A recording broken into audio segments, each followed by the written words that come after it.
I'm ready, Call the case. if you could, ma'am. Case number 138320, The People versus Robert Bashara. Appearances for the record. Good afternoon, Your Honor. John Voitel for the people. Ronald Ambrose here on behalf of Mr. Bashara. Okay, very good. The court has had an opportunity to listen to the testimony in this matter, and the court is going to render the following decision. On December 18, 2014, following a jury trial, defendant Robert Bashara was convicted of conspiracy to commit first-degree murder, solicitation of murder, first-degree premeditated murder, obstruction of justice, and witness intimidation. On January 15, 2015, the defendant was sentenced to life without parole after a very long and protracted trial where over 80 witnesses were presented. On July 30 of 2015, the defendant filed a motion for a new trial. In the defendant's motion for a new trial, he alleges 6 claims, all of which fall under ineffective assistance of counsel. The claims were failure of defense counsel to request a change of venue due to the high publicity of the case, faulty jury selection, and denial of the defendant's right to present a defense. Basically, he indicated that it was the failure of the investigators to properly investigate and to assist the defense attorneys. The defense attorneys' failure to file a motion regarding the preservation of Jane Bashara's clothing after she was taken to the morgue, and a violation of the defendant's Sixth Amendment right to confront his accuser, Joe Gentz. The co-conspirator who committed the murder, Joe Gentz's statements were introduced into trial, but he chose to assert the fifth, and it was appellate counsel's belief that this was done in error and that the defendant was denied the right to scrutinize the statements of Joe Gentz to the police. His out-of-court statements implicating the defendant were nothing more than a backdoor way of presenting such evidence to the jury without the scrutiny of cross-examination. And lastly, the court's example of reasonable doubt was inappropriate. Also, the fact that the defendant wanted to take the stand and his attorneys advised against that. When the court has to determine whether or not there's ineffective assistance of counsel, the court has to look at 2 things. Was the attorney's performance so deficient? And if so, the deficient performance prejudiced the defendant. In other words, there's a reasonable probability that but for counsel's error, the result of the proceeding would be different. An attorney is presumed to have valid strategy basis for anything that they've done. The defendant has the burden to establish both deficient performance and prejudice. Moreover, according to MCL 770.1, the court can vacate a conviction and order a new trial for any cause or which by law a new trial may be granted or when it appears to the court that justice has not been served. 76.926 grants the court authority to vacate a conviction where it appears after an examination of the entire case it affirmatively appears that the errors complained of have resulted in a miscarriage of justice. A new trial also can be based upon the fact that there's newly discovered evidence and the defendant has the burden to establish factually ineffective assistance of counsel and the basis of a new trial for the miscarriage of justice or newly discovered evidence. It is this court's finding that, and the court is going to sequentially address each of these issues. It was this court's finding, and it's this court's belief that it was Mr. Bashara's desire, with the aid of his attorney, Mr. Ambrose, to rewrite his ending, to challenge a process that afforded you a dream team of attorneys. You were provided 2 highly skilled attorneys who combined lawyer years over 50, jury consultants, investigators who had been trained and had legal experience in both state and federal cases, to undermine and cast doubt on the numerous days and hours spent preparing for your defense. You were afforded privileges that no other defendant has been provided in Wayne County in my 19 years tenure on the bench. Your appellate attorney drafted numerous bases to give you a second chance to do what you could not do in the first trial. That was to be found not guilty and to gain your freedom.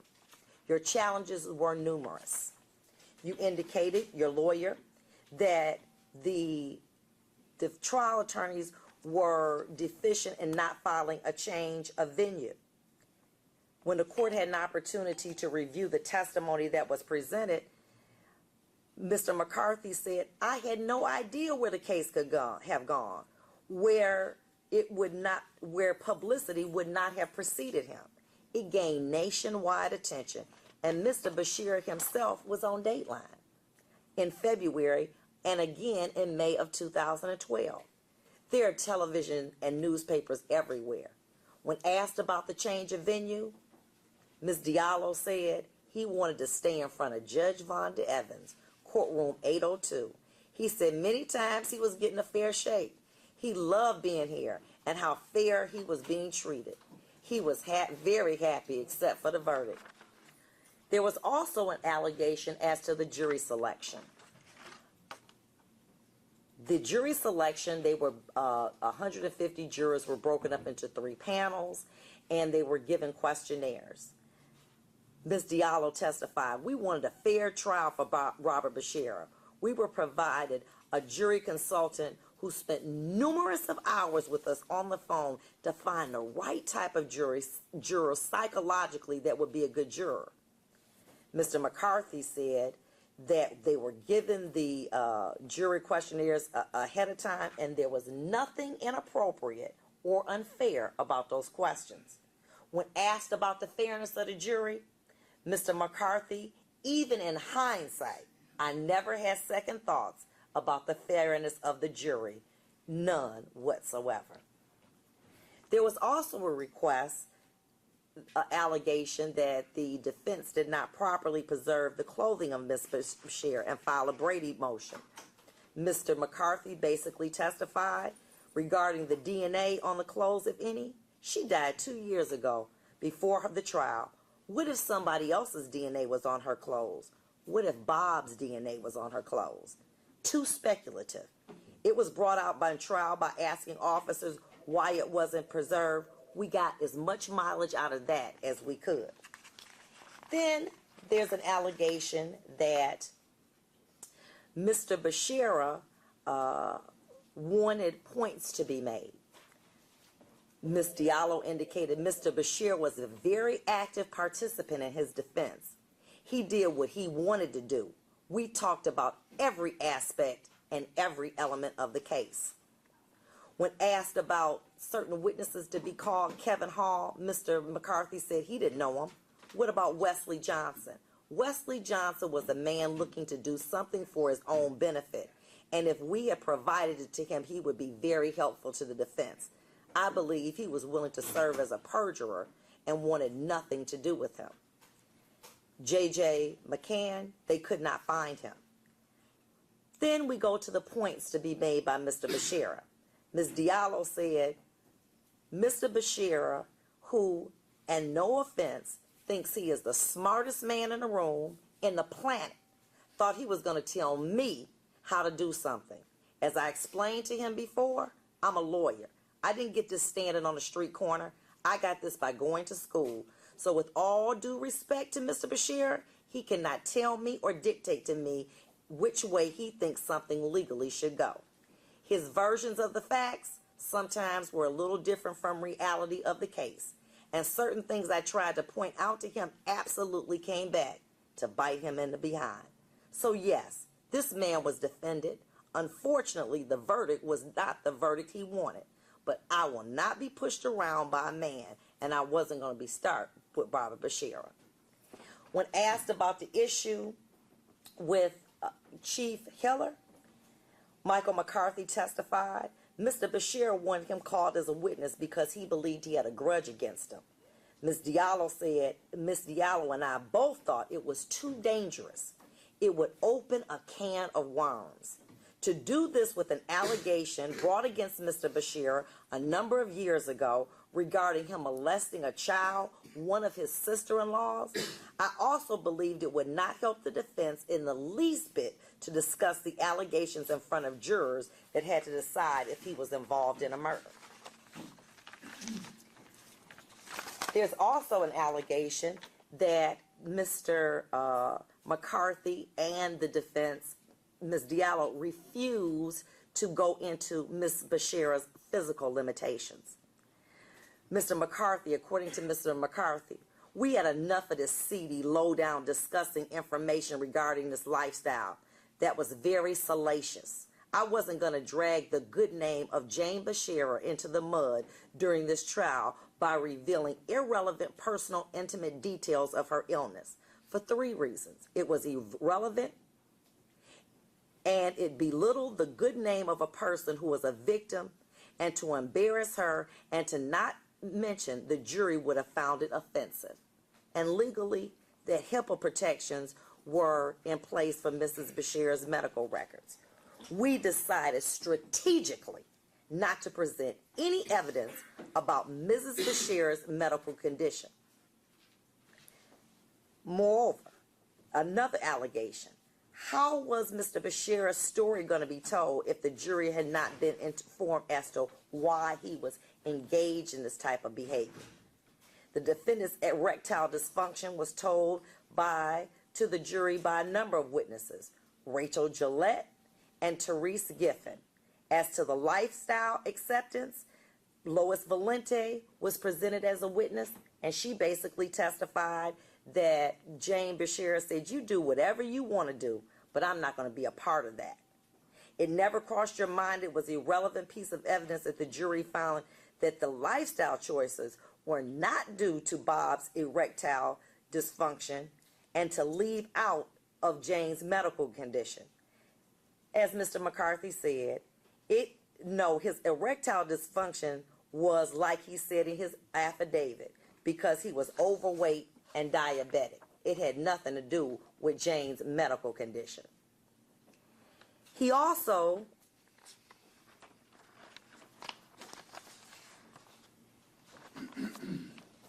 then there was testimony from 2 of the investigators, Joe Bruce, who testified that he was appointed back on January 23rd, 2014. He was a retired DPD. Basically, he indicated that he was brought on the case, and the issue was that he wanted to read discovery, more discovery. Judge Kinney, the presiding judge over this matter, said you are to do what the lawyers tell you. And even according to Mr. Bruce, he told me to beat the streets and do what you do as a professional, and that's what I did. Ms. Diallo said that not all discovery in a case is like this voluminous. I would have not expected them to review all the discovery. It was untenable. She indicated he did everything I asked him to do. And even Mr. Bruce testified, I did an expert job with this case like every case. Despite not getting paid what I was requested, me and Mr. Gillespie did our usual 100%, 110%. Nothing was slacking there. We were asked to do it, and it got done. Hank Gillespie testified that he had been a special agent for the FBI for 24 years and a private investigator for 6. He indicated, despite us not being able to get paid and to do the skip traces, it didn't have any impact on the commitment that we made to provide expert services, but certainly it narrowed the scope. He also indicated he never complained to the court about the fact that he was unable to do the job. Then we get to Mr. Bashara's testimony. As captioned in the filing by his attorney, he says, the good, the bad, the truth, the false, the accurate, this misleading, the pure, the salacious. It was Mr. Bashara's testimony, I did not hire, conspire, and I was not in the garage with Mr. Gintz at all. The defendant testified that there was no marital discourse. According to his testimony, after Jane was involved in a car accident, There was no more passionate kissing because her mouth was sore.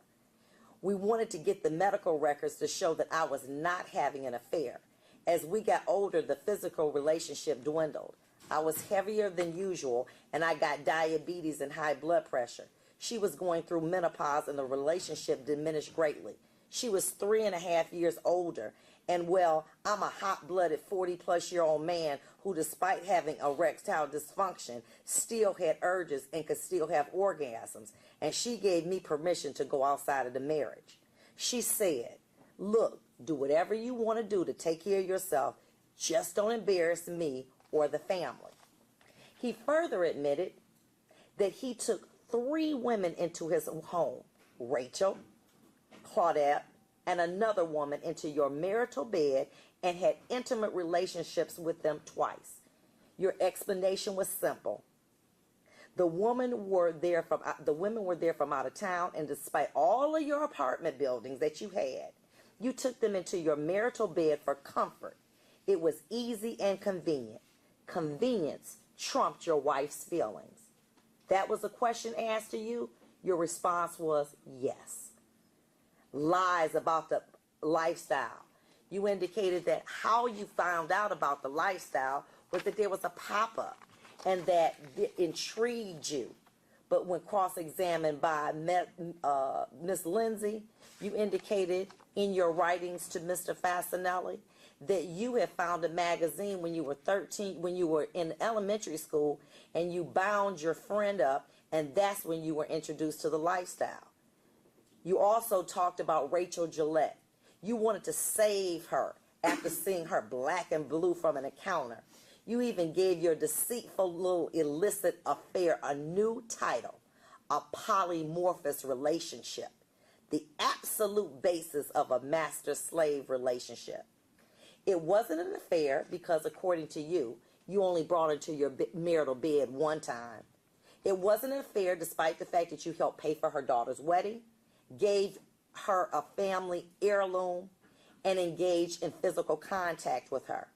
Your testimony revealed your commitment to your needs only. You wanted your cake and eat it too.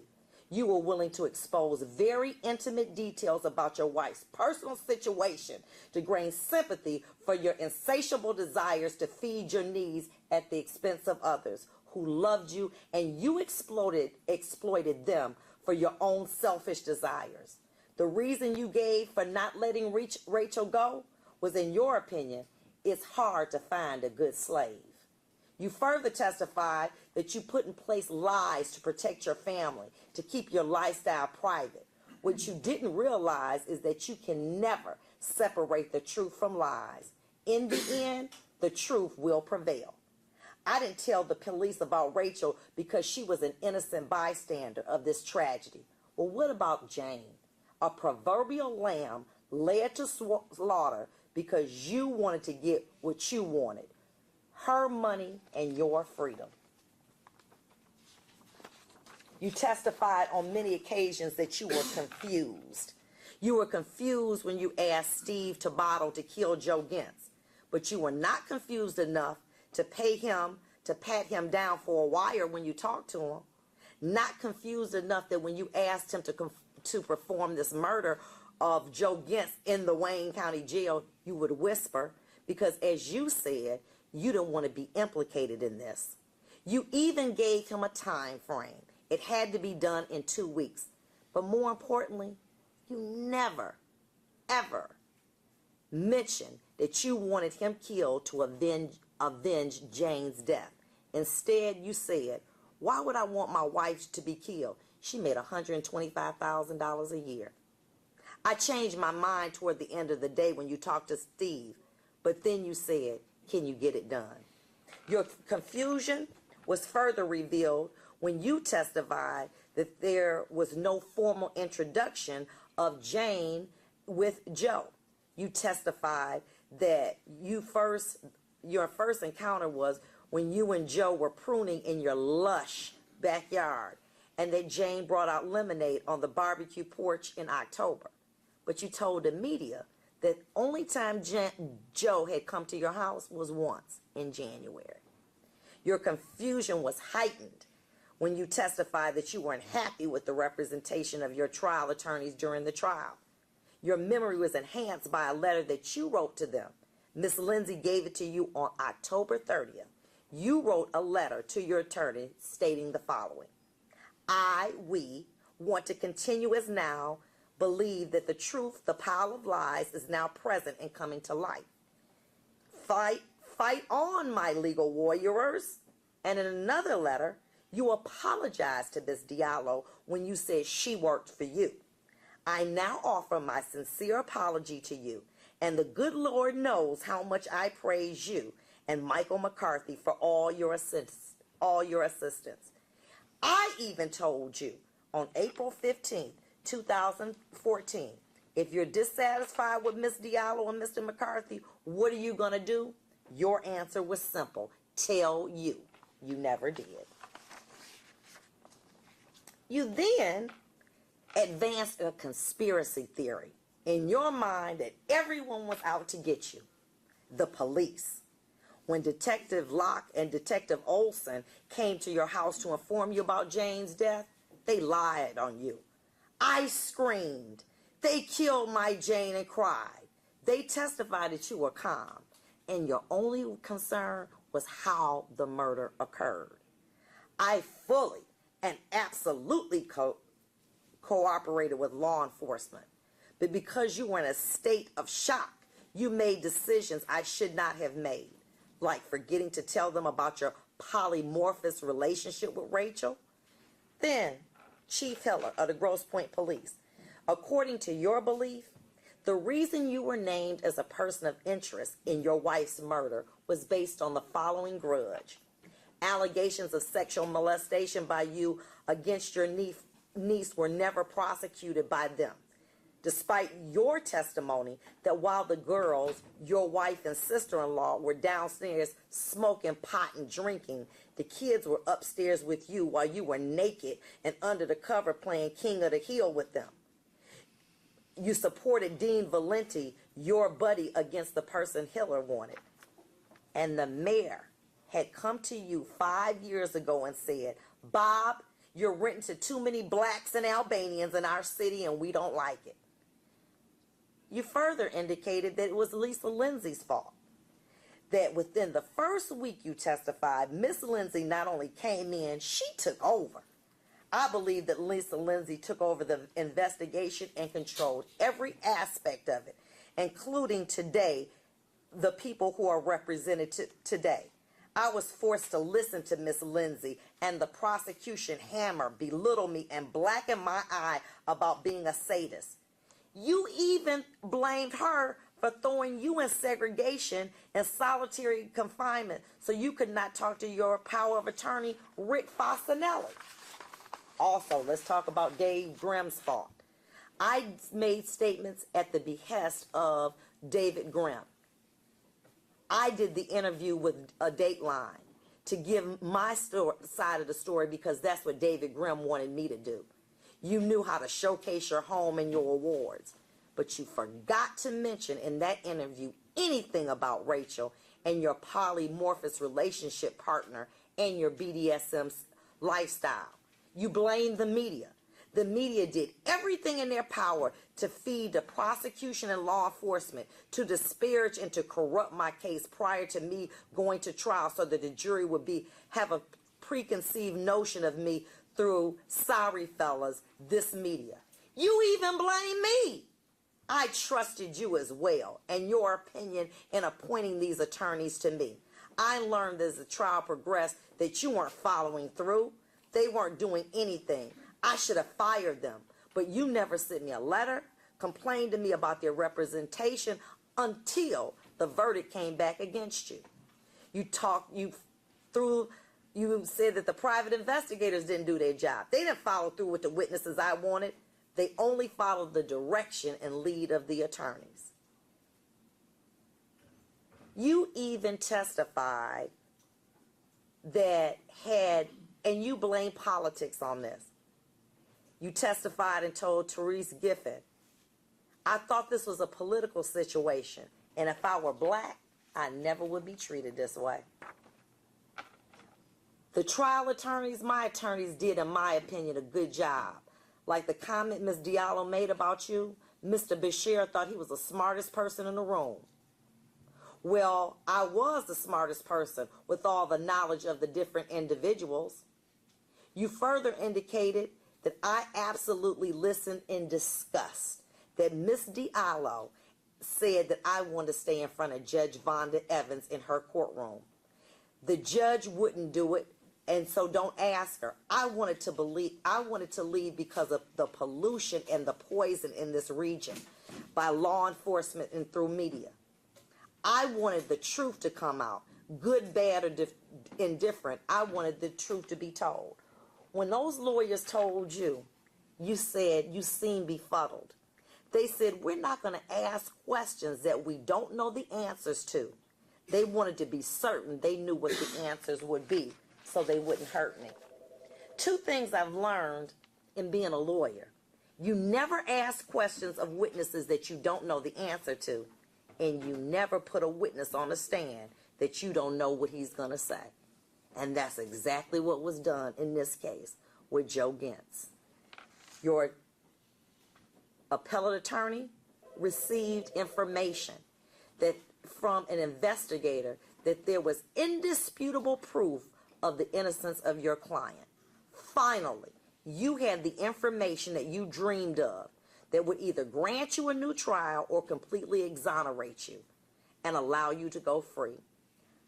We're talking about the affidavit of Joe Gentz. How fitting you thought you received a gift of freedom when in reality, Joe Gentz affidavit and his testimony would be the Trojan horse that would destroy your chance at freedom. He testified that the affidavit was lies, but he did say this. He said that he testified the defendant prior to the murder blew up my phone. I don't know how many times, but a bunch. Your phone records indicated that the day before the murder, you called him 20 times. And the day of the murder, you called him as early as 6:30 a.m. Your request to him, you got to come over. And I need you to help me. But you have to be here by 6 o'clock. Your testimony was you were sweeping at one of your properties. And you had a drink and left the hard luck lounge at 6:50. Joe Gentz further testified that when he arrived, you let him in the side door of his garage, the door that's off the garage. There was a big issue about these keys. And as your testimony was, you parked your car, you came in through the garage and you went past the mudroom where you saw Jane's bag. You knew she was there. You knew she was a list woman, and you knew there was no list that were there, and you grabbed your keys. But what you forgot to put in this time frame is that this is what Joe testified. He indicated that he came over there. He knocked at the side door. You let him in. You told him, you told him to be there at 6 o'clock. When he came in, he said you were arguing with Jane and that you said, I'm going to go get her. Bob comes into the garage with Jane. Jane told Bob to get his shit out the garage. I want it out now. His signs, the rotary ones in the People's Exhibit, his golf clubs, and to take them to Lockmore Country Club. I go to move the boxes, according to Mr. Gentz. Next thing I know, he pulls a gun on me and he says, shut her up. Do it now. When he asked how many people were in the garage, he stated there were only 3 of us in the garage, except for God, me, Bob, and Jane. He breaks her neck, and there's blood on the garage floor. While she's dead on the floor, the defendant goes over and pushes her breast back inside and says, baby, I'm sorry, I didn't mean it. He then went and got her purse and threw the contents, her wallet, credit cards, and cell phone on the front passenger side of the vehicle, which They then loaded her into the Mercedes Benz. When the court said, "Who is we?" Me and Bob. He had the head of her, I had the feet. She was loaded in the car in the garage. "If you ever say anything, I'll kill you and you will be followed," which I was. Bob gets back into the Lincoln Navigator, the one that you parked outside the garage and then you went in to get your keys. The one, and then you left. And guess who you go to meet? Mr. Carmody for drinks. And you called and requested him to meet you around 7. Yes, there's a 30-minute time off. Joe took the body to dump it, and the clock said it was 7:30. Your promised reward to Joe for killing your wife was $8,000, a ring, and a Cadillac. Your attorneys advised against you telling your story your way. You attempted to have Joe killed while he was in the Wayne County Jail. You claimed that it was done to avenge the death that he had caused to your Jane. The only problem is that none of this was supported by evidence except for your vivid imagination. It was your hope that you could paint a picture of carefully selected words to portray a man who was so in love with his Jane that he arranged for her killer to be silenced forever. There was only one problem, that there was no evidence except your vivid imagination. Instead, the evidence portrayed a man who thought he was smart and calculating that he could have someone murdered in the Wayne County Jail. Your only purpose was to prevent this idiot, as you referred to him, from revealing the truth that you had hired him to kill your wife. You planned, groomed, and masterminded this pitiful plot to murder your wife and dump her body in Detroit like garbage, with a staged crime scene in one of the poorest areas of Detroit, hoping locals who would steal the car and contaminate the crime scene. You would finally be able to be free to live your new life in this seedy, manipulative lifestyle you dreamed of, financed exclusively by Jane's money. But what you did not realize is the person you called an idiot would reveal your manipulative plan to rid yourself of your Jane. He cleverly signed an affidavit, which your attorney took the bait, accepted it, and believed that it would set you free. But you never dreamed that this idiot that you claimed would be the one to outmaneuver Master Bob. With that, the court finds that the defense has not carried its burden to find that the attorneys were deficient, as well as the court is going to so find there is no newly discovered evidence here that would exonerate your client. Moreover, the court is going to find that there has not been a miscarriage of justice. All of your motions are denied. You have 42 days to appeal my decision. If you cannot afford one, want to be appointed to you. Thank you, and that concludes this matter.